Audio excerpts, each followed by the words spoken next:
Hi guys, good morning. So ito yung tinatawag nila na elephant ear. So ayan, so ito yung elephant ear namin. So tatlo pa lang yung dahon.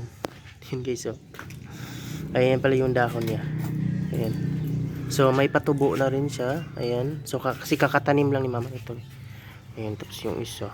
Kakatanim lang kasi nito guys. Ayan. So ayan, mas marami pa yan doon sa unahan. Ayan, so thank you so much guys. Sana i-subscribe niyo po. Ayan, subscribe to my YouTube channel. Please like, share, and comment. And don't forget to hit the bell para updated ka lagi sa aking mga bagong vlogs. Ayan, thank you so much and God bless you sa inyong lahat.